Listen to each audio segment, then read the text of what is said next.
প্রিয় বন্ধুরা, তোমরা অবশ্যই জানো ইতিমধ্যেই ডব্লিউবিএসএসসি বোর্ডের তরফ থেকে ডব্লিউবিএসএসসি গ্রুপ সি এবং গ্রুপ ডির পরীক্ষাটা নেওয়া হয়ে গেছে। তোমরা যারা পরীক্ষা দিয়েছো, তোমরা ওয়েট করছো তোমাদের এখানে ইন্টারভিউটা কবে হবে, কতজন এখানে ডাক পাবে এবং কত কাট অফের উপরে ডাকা হবে এবং তার সঙ্গে সঙ্গে এখানে টোটাল যে সিলেকশন প্রসিডিওর রয়েছে ওইটা কি রয়েছে অফিসিয়াল গেজেট অনুযায়ী, এই সমস্ত কিছু নিয়ে এই ভিডিওটিতে আলোচনা করবো এবং তার সঙ্গে সঙ্গে ভিডিও লাস্ট পার্টে তোমাদের বলে দেবো তোমাদের ক্যাটাগরি অনুযায়ী তোমাদের কাট অফটা কত যেতে পারে। তার জন্য অবশ্যই যারা তোমরা ডব্লিউবিএসএসসি গ্রুপ সি এবং গ্রুপ ডির জন্য পরীক্ষা দিয়েছিলে ভিডিওটি তোমরা না টেনে শেষ পর্যন্ত দেখে নাও। সবার প্রথমে তোমাদের বলে দিই, এখানে কিন্তু তোমাদের যে সমস্ত কিছু পয়েন্টগুলো বলছি কিংবা যে সমস্ত পয়েন্টগুলো নিয়ে আলোচনা করব প্রত্যেকটা কিন্তু পয়েন্ট অফিসিয়াল গ্যাজেট অনুযায়ী আলোচনা করছি। ওকে, তো অফিসিয়াল গ্যাজেট অনুযায়ী তোমাদের সবার প্রথমে বলে দিই এখানে ইন্টারভিউর জন্য কতজন ডাক পাবে অফিসিয়াল গ্যাজেটে এই সম্বন্ধে কি লেখা রয়েছে। দেখো,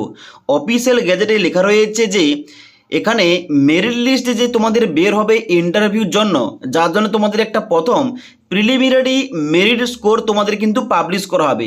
এইটা কার উপর ভিত্তি করে পাবলিশ করা হবে, এখানে বলা হচ্ছে রিটিন টেস্ট, মানে তোমরা যেটা পরীক্ষা দিয়েছিলে ওই পরীক্ষা, এবং তারপর তোমাদের দেখা হবে একাডেমিক পারফরমেন্স এবং তার সঙ্গে সঙ্গে সিমিলার এক্সপিরিয়েন্স, মানে তোমাদের যে ওএমআর সিট তোমাদের পরীক্ষা নেওয়া হলো ওই পরীক্ষাটা দেওয়ার পর এবার তোমাদের একাডেমিক পারফরমেন্স চেক করা হবে এবং তারপর তোমাদের এক্সপিরিয়েন্সের নাম্বারটা যুক্ত করে একটা তোমাদের প্রিলিমিনারি মেরিট স্কোর তোমাদের বের করা হবে। ওই স্কোরটা অনুযায়ী তোমাদের ইন্টারভিউর জন্য ডাকা হবে। এবার কতজন ক্যান্ডিডেটকে এখানে ইন্টারভিউর জন্য ডাকা হবে, এখানে বলা হচ্ছে 2:1 ফাইনাল ভ্যাকেন্সিস, মানে ফাইনাল ভ্যাকেন্সিটা পাবলিশ হওয়ার পর যত ভ্যাকেন্সি থাকবে তার ডবল ভ্যাকেন্সি কিন্তু এখানে ডাকা হবে ইন্টারভিউর জন্য। তবে এখনও বর্তমানে কত ভ্যাকেন্সি রয়েছে তোমরা অবশ্যই প্রত্যেকেই জানো, এখনও বর্তমানে গ্রুপ সির জন্য ভ্যাকেন্সি রয়েছে মোট 2989টি। ওকে, এবার গ্রুপ ডি এর জন্য ভ্যাকেন্সি বর্তমান রয়েছে 5489টি। এবার এখানে আমরা যদি পরবর্তীতে ভ্যাকেন্সি, যেহেতু তোমাদের ফাইনাল ভ্যাকেন্সি পাবলিশ হয়নি, ফাইনাল ভ্যাকেন্সি পাবলিশ হতে হতে যদি এখানে তোমাদের গ্রুপ সির ভ্যাকেন্সিটা 2989 থেকে বেড়ে 3000 কিংবা 3100 কিংবা 200 হয়ে যায়, তার ডবল ভ্যাকেন্সি মানে 6000 প্লাস কিন্তু এখানে ক্যান্ডিডেটকে ডাকা হবে ইন্টারভিউর জন্য, গ্রুপ সি ক্যান্ডিডেটকে। ওকে, আর এখানে গ্রুপ ডিতে যেহেতু তোমাদের বর্তমান ভ্যাকেন্সি রয়েছে 5489টি, এখানে যদি বেড়ে ভ্যাকেন্সি 5500 হয়ে যায় তাহলে কিন্তু তোমাদের 11000 ক্যান্ডিডেটকে ইন্টারভিউর জন্য ডাকা হবে। আশা করি তোমাদের বুঝতে পারলাম। ওকে, তো এখানে কিন্তু স্পষ্ট করে এই কথা উল্লেখ করা রয়েছে, যেখানে তোমাদের বলা হচ্ছে ফাইনাল যে ভ্যাকেন্সি, এই ফাইনাল ভ্যাকেন্সি কিন্তু ইন্টারভিউর আগে কিছুদিন আগে কিন্তু পাবলিশ করা হবে। ওই ফাইনাল ভ্যাকেন্সি যা থাকবে তার ডবল ভ্যাকেন্সি কিন্তু ক্যান্ডিডেটকে এখানে ইন্টারভিউর জন্য ডাকা হবে।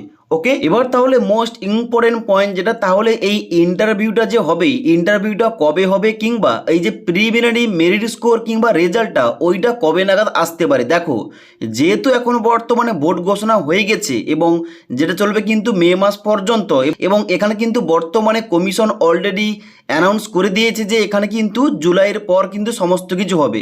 তো জুলাই আগস্টের পর কিন্তু অবশ্যই তোমাদের রেজাল্টটা আসতে পারে, তা হতে হতে কিন্তু তোমাদের পুজোর আগে কিংবা পুজোর পর কিন্তু এখানে তোমাদের রেজাল্টটা পাবলিশ হতে পারে এবং ঠিক তারপর কিন্তু ইন্টারভিউ নেওয়া হবে, যার জন্য তোমরা এখানে আশা রাখতে পারো এখানে তোমাদের সেপ্টেম্বর মাসের মধ্যে কিন্তু তোমাদের এখানে ইন্টারভিউটা হতে পারে। ওকে, এবার তোমাদের একটু আগে যে বললাম যে এখানে তোমাদের প্রথম যে প্রিলিমিনারি মেরিট স্কোরটা তোমাদের পাবলিশ করা হবে, যার জন্য তোমাদের লিখিত পরীক্ষা এবং তারপরে তোমাদের একাডেমিক স্কোর এবং তার সঙ্গে সঙ্গে তোমাদের এখানে এক্সপিরিয়েন্স যুক্ত করে তোমাদের কিন্তু ওই নাম্বারের ভিত্তিতে তোমাদের একটা প্রিলিমিনারি মেরিট স্কোর তোমাদের পাবলিশ করা হবে। ওই লিস্টে যাদের নাম থাকবে তারা কিন্তু ইন্টারভিউর জন্য ডাক পাবে। তো এখানে তোমাদের টোটাল যে এখানে সিলেকশন প্রসিডিওর উল্লেখ করা রয়েছে অফিসিয়াল গেজেটে, ওইটা অনুযায়ী তোমাদের স্পষ্ট করে এর ভিতরে বলছি যাতে তোমাদের কোনো কিছু কনফিউশন না থাকে। দেখো, যারা তোমরা গ্রুপ সি ক্লার্ক পোস্টের জন্য পরীক্ষা দিয়েছো তোমরা অবশ্যই 60 নম্বরে পরীক্ষা দিয়েছো।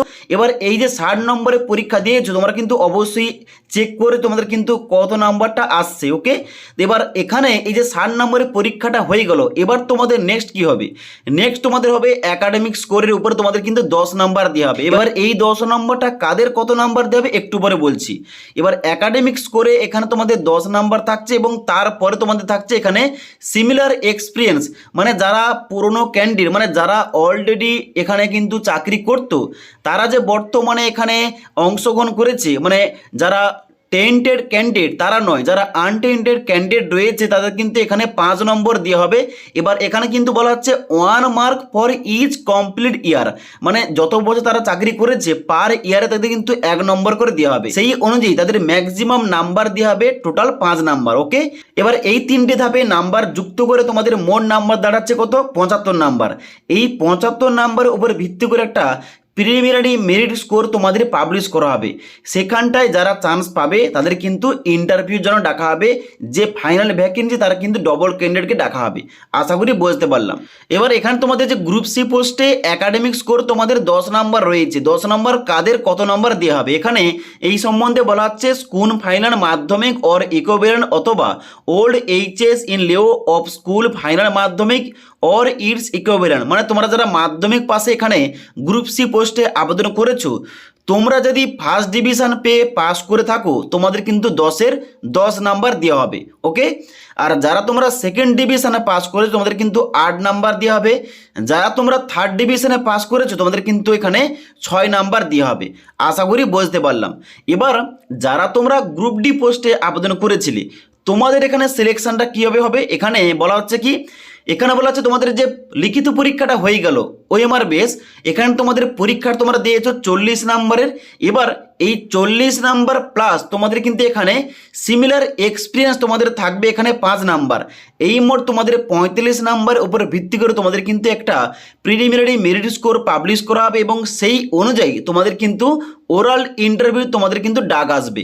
আশা করি বুঝতে পারলাম। এখানে কিন্তু কোনো কিছু একাডেমিক স্কোর কিন্তু দেওয়া নেই। ওকে, শুধুমাত্র লিখিত পরীক্ষা এবং যারা তোমরা পুরনো ক্যান্ডিডেট, মানে যারা তোমরা অলরেডি এখানে চাকরি করেছিলে তোমরা কিন্তু এখানে 5 নম্বর ম্যাক্সিমাম পেয়ে যাবে এবং তার অনুযায়ী কিন্তু এখানে তোমাদের একটা এখানে মেরিট স্কোর পাবলিশ করা হবে এবং সেই অনুযায়ী কিন্তু তোমরা ইন্টারভিউতে ডাক পাবে। ওকে, তো এখানে তোমাদের টোটাল গ্যাজেট অনুযায়ী যে তোমাদের সিলেকশন প্রসিডিউর উল্লেখ করা রয়েছে তোমাদের কিন্তু সমস্ত কিছু বলে দিলাম। এবার তোমাদের বলে দিই এই ডব্লিউবিএসএসসি গ্রুপ সি এবং গ্রুপ ডির জন্য ক্যাটাগরি অনুযায়ী কাট অফটা কেমন যেতে পারে। দেখো এই বছর কিন্তু প্রশ্নপত্রের মানটা ইজি টু মডারেট এসছে এবং যার জন্য কিন্তু এখানে হাই কাট অফ যাবে এই বছর। ওকে, এবং যেহেতু এখানে ভ্যাকেন্সি কম এবং তার সঙ্গে সঙ্গে নাম্বার অফ ক্যান্ডিডেট প্রচুর রয়েছে যার জন্য কিন্তু কাট অফটা অনেকটাই হাই যাবে। তোমাদের বলে দিই যারা তোমরা ডব্লিউবিএসএসসি গ্রুপ সিতে পরীক্ষা দিয়েছিলে তোমাদের যে 60 নম্বরে পরীক্ষা হয়েছে, তোমরা যারা আনডিজার্ভ ক্যাটাগরি থেকে আবেদন করেছো কিংবা পরীক্ষা দিয়েছো তোমাদের যদি নাম্বারটা মানে 60 নাম্বারে তোমার যদি নাম্বারটা এখানে 55 প্লাস থেকে থাকে, মানে 55 কিংবা 56 প্লাস থেকে থাকে তোমাদের কিন্তু এখানে আশা করা যায় তোমাদের কিন্তু এখানে চান্সটা হয়ে যাবে ইন্টারভিউর জন্য। এবার যারা তোমরা ওবিসি এ এবং ওবিসি বি ক্যাটাগরি আবেদন করেছে তোমরা পরীক্ষা দিয়েছো তোমাদের নাম্বার যদি 53 থেকে 54 প্লাস এখানে নাম্বারটা থেকে থাকে অবশ্যই কিন্তু তোমরা এখানে ইন্টারভিউর জন্য ডাক পাবে। এবং যারা তোমরা এসসি ক্যান্ডিডেট তোমাদের 52 থেকে 53 প্লাস নাম্বার, যারা তোমরা এসটি ক্যান্ডিডেট তোমাদের কিন্তু 49 থেকে 50 কিংবা 1-2 কিন্তু বাড়তে পারে কিংবা কমতে পারে। এবার যারা তোমরা ইডাব্লিউএস ক্যাটাগরি আবেদন করেছো তোমাদের যদি নাম্বারটা এখানে 49 কিংবা 48 49 এরকম নাম্বারটা থেকে থাকে অবশ্যই চান্স পাওয়ার সম্ভাবনা রয়েছে। এবার যারা তোমরা প্রতিবন্ধী কিংবা পিডাব্লিউডি স্টুডেন্টস রয়েছো তোমাদের যদি নাম্বারটা 35 থেকে 37 প্লাস নাম্বার থেকে থাকে তোমরা কিন্তু এখানে চান্স পেতে পারো। এবার বলি গ্রুপ ডি পরীক্ষা যারা তোমরা দিয়েছো তোমরা যারা এখানে জেনারেল ক্যাটাগরি তোমাদের যদি নাম্বারটা 37 প্লাস কিংবা 38 প্লাস থেকে থাকে তোমরা কিন্তু চান্স পাবে। এবার যারা তোমরা ওবিসি এ ক্যাটাগরি এবং ওবিসি বি ক্যাটাগরি তোমাদের যদি নাম্বারটা 36 থেকে 37 প্লাস নাম্বার থেকে থাকে অবশ্যই চান্স পেতে পারো। যারা তোমরা এসসি তোমাদের 35 প্লাস, যারা তোমরা এসটি তোমাদের 33 থেকে 34-এর কিন্তু বেশি তোমাদের নাম্বারটা থাকতে হবে। যারা তোমরা ইডাব্লিউএস ক্যাটাগরি তোমাদের 33 প্লাস নাম্বার থাকবে থাকতে হবে। এবং যারা তোমরা প্রতিবন্ধী স্টুডেন্টস, তোমাদের যদি নাম্বারটা 28 থেকে 30-এর মধ্যে থেকে থাকে, এখানে কিন্তু তোমরা চান্সটা পেতে পারো। ওকে, তো এখানে কিন্তু তোমাদের এক্সপেক্টেড কাট অফটা বললাম, এখানে কিন্তু নাম্বারটা 1-2 বাড়তে পারে কিংবা কমতেও পারে। এবার যেহেতু এই বছর তোমাদের পরীক্ষাটা ইজিটি মডারেট এসছে, যার জন্য কিন্তু কাট অফটা তোমাদের আগে থেকে তোমরা ধরে রাখবে যে হাই যাবে, কমবে না। ওকে, যার জন্য কিন্তু তোমাদের বলে দিলাম এইরকম কাট অফটা যেতে পারে। তো এখানে যারা তোমরা এইরকম নাম্বার পেয়েছো, তোমরা যারা মিলিয়ে নিয়েছো, তোমাদের কিন্তু অবশ্যই এই নাম্বারটা আসছে, তোমরা কিন্তু পরবর্তী স্টেপের জন্য প্রিপারেশনটা স্টার্ট করে দাও। ওকে, এবার পরবর্তীতে কিন্তু এখানে এই কাট অফ নিয়ে কিংবা এখানে তোমাদের গ্রুপ সির জন্য একটা আলাদা তোমাদের ডিটেলস ভিডিও দেবো এবং গ্রুপ ডির জন্য কিন্তু আলাদা একটা তোমাদের ভিডিও নিয়ে আসবো। যার জন্য অবশ্যই আমাদের চ্যানেলটি সাবস্ক্রাইব করে পাশ থাকা বেল আইকন প্রেস করে অল নোটিফিকেশানটা অন করে রাখবে। যখনই আমাদের চ্যানেলে কোন রকম ভিডিও পাবলিশ করা হবে, ভিডিওর নোটিফিকেশানগুলো তোমাদের কাছে সঙ্গে সঙ্গে পৌঁছে যাবে। ওকে।